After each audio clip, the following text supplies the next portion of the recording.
하나님의 말씀은 열왕기상 22장 41절에서 53절까지의 말씀입니다. 열왕기상 22장 41절에서 53절입니다.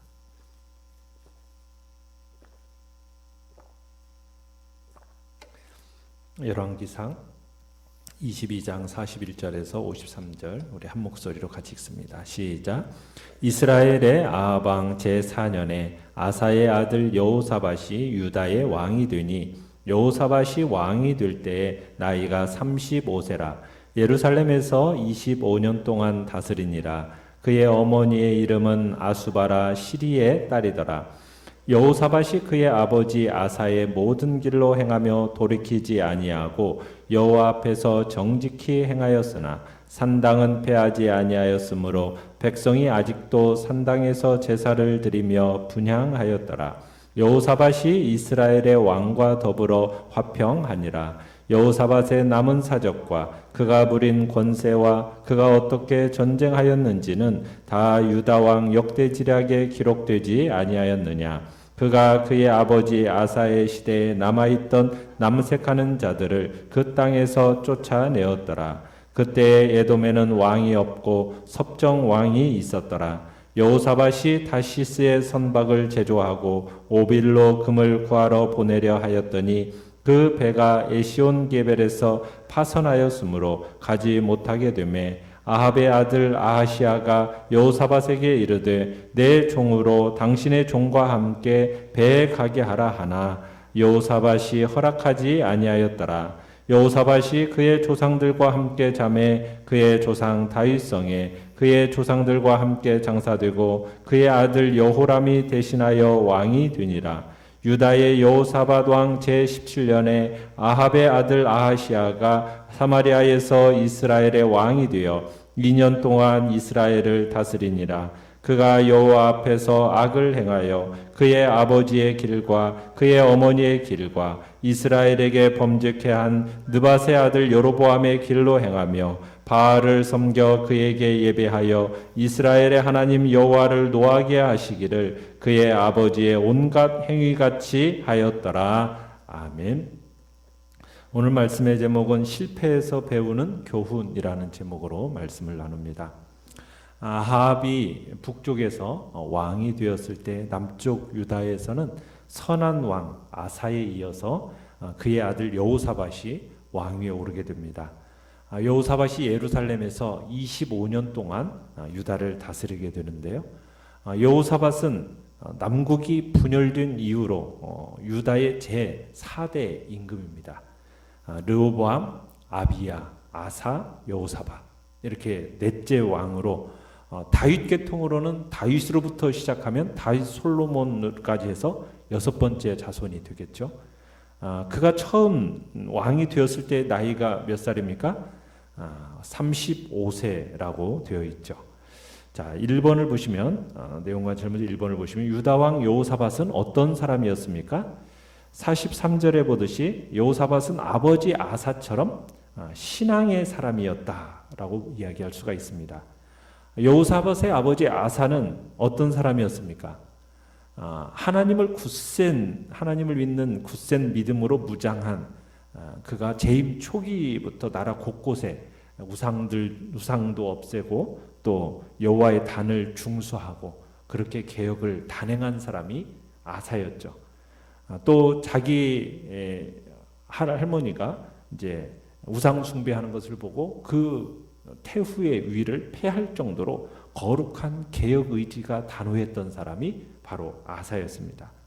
하나님께서는 그런 아사를 축복하셔서 구스의 100만 대군이 유다를 침공했을 때 기적 같은 승리를 안겨주셨죠. 그러면서 무려 41년이나 되는 긴 세월을 유다의 왕으로 있으면서 아사 왕은 유다 나라의 위세를 크게 떨치게 됩니다. 그때 안타까운 일은 말년에 인간적인 방법으로 이스라엘의 침공을 막다가 하나님의 진노를 사게 되죠. 이에 아사 또한 하나님에게 대한 감정이 상해가지고 죽는 날까지 하나님을 찾지 않습니다.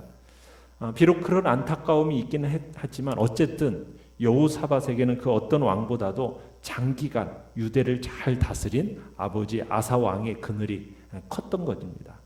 여호사밧은 이 아버지 아사를 능가하는 거룩한 탁월한 지도력을 보이게 됩니다. 자, 여호사밧은 여호와 보시기에 정직히 행하였다라고 이렇게 이야기를 하고 있습니다. 그리고 46절에 가보시면은 남색하는 자들이라는 것은 우상신전의 남자 창기를 얘기하는데 그들을 쫓아내는 일에 성공했습니다.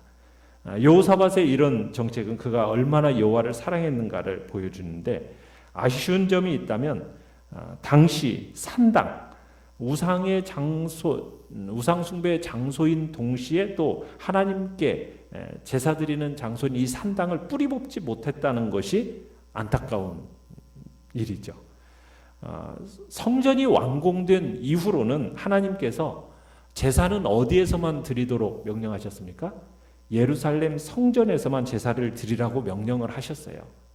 그런데 이 산당은 곳곳에 우상 숭배와 이 우상 숭배가 함께 어우러질 수 있는 그런 장소를 내버려 둔 거죠. 방치한 거죠. 그런 까닭에 이야기하는 게 뭡니까? 백성이 아직도 산당에서 제사를 드리며 분향을 했다. 결국 이 산당은 하나님께로 돌아오지 못하게 만드는 그런 도구로서 사용되었다라는 것을 이야기하고 있습니다. 어떻게 보면 백성들로 하여금 영적으로 타락할 틈새를 허락한 셈이 되고 만 겁니다. 산당을 대수롭지 않게 여기고 어정쩡하게 방치해 놓은 결과 이 작은 틈새를 타고 이제 어떻게 보면 사탄이 아주 교묘하게 이용을 한 거죠. 포도원을 망치는 어떻게 보면 항상 망치는 것 항상 작은 여우라고 하지 않습니까? 마치 이제 산당이 그런 역할을 이스라엘 사회 속에서 하게 되는 거죠. 2번을 보시면 아합에 이어 이스라엘의 왕이 된 사람은 누구며 그의 행실은 어떠했습니까? 자, 51절로 가보시면 여호사밧이 유다 왕이 된 지 17년째 되던 해에 아합의 아들 아하시아가 사마리아에서 북왕국 이스라엘 왕이 됩니다. 자, 그런데 그가 사마리아에서 몇 년을 다스렸다고 얘기합니까? 2년을 다스립니다. 그리고 그의 행실은 여호와 앞에서 악을 행하고 여로보암과 그의 부모 아합과 이세벨의 죄를 반복했고 이 사람도 철저한 바알 숭배자로 살았던 것을 얘기하고 있습니다. 결국 이 아시아의 이러한 행동이 하나님의 진노를 사게 되었다고 얘기하면서 머지않아서 그가 하나님의 심판에 의해 처형될 것을 암시하고 있죠. 우리가 보면 북왕국에는 여로보암 이후로 제대로 된 왕 하나도 나오지 않습니다. 선지자로 엘리야처럼 정말 하나님의 사람들이 시시때때로 이적을 행하는 그런 선지자가 나오기는 하는데 이 타락한 왕들의 마음까지 돌리기에는 역부족이었고 결국 이 북왕국의 운명은 결국 이렇게 이제 결정되어 있듯이 망하는 길을 향하여 가게 됩니다. 자, 3번을 보시면 자, 여호사밧은 어떤 어려움에 부딪혔습니까? 그때 여호사밧이 아하시아의 도움을 거절한 이유는 무엇일까요? 48절을 보시면은 이제 여호사밧이 다시스의 선박을 제조했다. 그런데 이 아시아 왕과 함께 무역선을 여호사밧이 건조한 겁니다. 그러면서 경제적인 이익을 도모하고자 했는데요. 여호사밧이 아시아와 협력해서 공동으로 아라비아의 오빌이라는 곳으로 금을 캐러 가는 일을 추진한 겁니다. 자, 그런데 이 아시아는 우리가 금방 봤지만 심히 악한 자입니다. 그런데 여호사밧이 이런 자와 제휴해서 배를 만들었어요. 한 나라의 왕으로서 경제적으로 좀 나라 살림을 부강하게 하기 위해서 어쩔 수 없는 선택이라 말할 수도 있지만 이 일은 아시아의 아버지 아합과 이 군사 동맹을 맺었던 것이 잘못된 일이었던 것처럼 이 일 또한 하나님 앞에서 옳지 못한 일이었습니다. 이 아하시아 또한 아합 못지 않은 악한 왕이었지 않습니까? 하나님을 거역하고 선지자를 어떻게 보면 핍박하는 패역한 왕이었기 때문에 이 사람과 이렇게 경제적으로 함께 이렇게 교제하면서 동맹 맺어가는 것에 대해서 하나님은 좋게 보지 않으시는 겁니다. 그래서 역대기에 가서 보면은 엘리에셀이라는 선지자를 보내서 경고를 하셨거든요. 하나님께서 아시아와 같은 자와 이 악한 자와 교제를 하는 까닭에 하나님께서 진노하시고 그 왕이 지은 배를 파하실 것이다, 이렇게 얘기합니다. 그 예언처럼 그 배가 48절에서 어떻게 됐다고 얘기합니까? 무역도 하기 전에 에시온게벨이라는 곳에서 대파선을 하고 말았다, 이렇게 얘기합니다. 자, 그런데 49절에 아시아가 그렇게 파선한 것을 보고도 다시 여호사밧한테 또다시 요청을 합니다. 우리가 다시 배를 지어서 나의 종과 왕의 종이 다시 한번 협력해서 또 나가십시다 청하는데, 이때는 여호사밧이 어떻게 합니까? 그때는 듣지 않습니다. 파선을 계기로 해서 양국의 공동 기업인 어떻게 보면 다시스 무역단이라는 그것으로 끝내버리죠. 여호사밧은 우상 숭배자와 이렇게 긴밀하게 연합하는 것이 하나님이 원치 않으신다라는 것을 깨닫고 그 후로는 아시아의 도움을 과감하게 거절하게 되는 겁니다. 자, 그 다음에 느낀 점 4번을 보시면요. 하나님이 원치 않으시는 관계를 끊고자 아시아의 도움을 당당히 거부하는 여호사밧을 볼 때 어떤 생각이 듭니까? 참 똑같은 실수를 반복하지 않도록 죄악을 단호하게 뿌리치는 믿음과 용기가 참 대단하다라는 느낌이 듭니다. 자, 우리는 참 시간과 상황이 바뀌어서 하나님을 신뢰하는 끈이 조금만 느슨해져도 자꾸 인간적인 힘을 빌리려고 하는 것이 우리의 모습입니다. 그러나 우리가 아무리 어렵고 다급해도 불의한 사람과 연합하지 말아야 합니다. 하나님을 거역하는 사람과 손잡지 말아야 된다는 거예요. 그러면 두고두고 혹독한 대가를 치르게 된다는 거죠. 지금 여호사밧도 어떻게 보면 결정적인 실수를 그 전에 저질렀어요. 그 일은 뭐냐면 이 아합과 정략 결혼을 한 겁니다. 혼인 동맹을 맺은 일이에요. 자신의 아들 여호람과 아합의 딸 아달랴를 결혼시킨 그것은 어떻게 보면은 이게 이제 남유다에 있어서 굉장히 악영향을 끼치게 돼요. 아합은 북이스라엘 왕들 중에서도 가장 유래를 찾아볼 수 없는 악한 왕이지 않습니까? 그런데 이 정치적이 빠른 사람이었어요. 그러니까 이 여호사밧이 선정을 베풀어서 남쪽 유다가 나날이 강성해지니까 아합이 이 여호사밧과 혼인 동맹을 맺어가지고 이 외세 침략에 대비하고 국가적인 유익을 도모할 수 있겠다 판단해가지고 혼인 동맹을 맺은 겁니다. 문제는 뭐냐면 하나님의 사람 여호사밧이 아합의 이런 속셈을 알면서도 여기에 응했다는 거예요. 이게 치명적인 실수책이 됩니다. 훗날 이로 인해서 유다가 어떻게 돼요? 두고두고 위험에 빠지게 되거든요. 이 경건하던 여호사밧, 참으로 그 당시에 하나님의 은혜로 부귀와 영광이 막 커져가니까 이제 안정, 평안, 이걸 깨트리기 싫은 겁니다.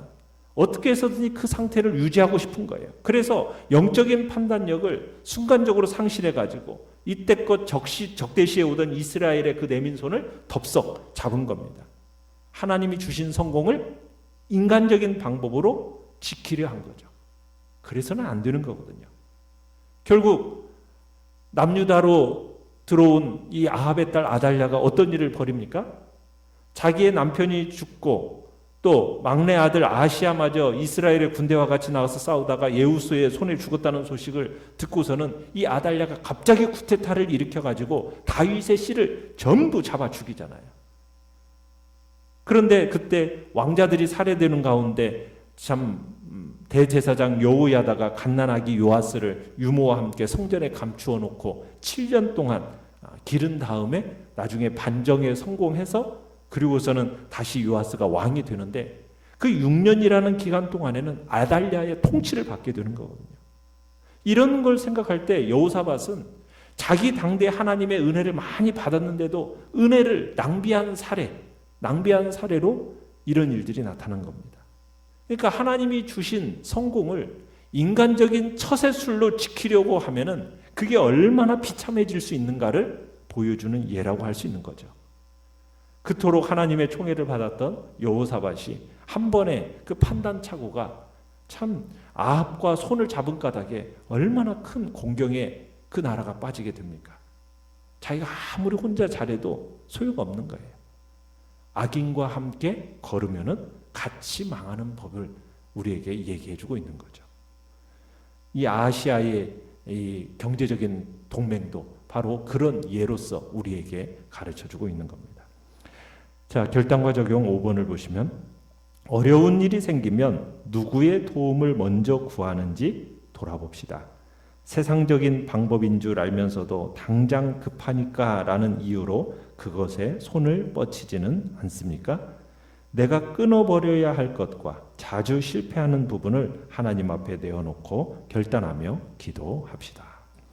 기도 제목 같이 읽겠습니다. 오늘의 기도 시작. 언제나 하나님 보시기에 정직하며 당장의 이익을 위해 불의와 타협하지 않게 하소서. 아멘.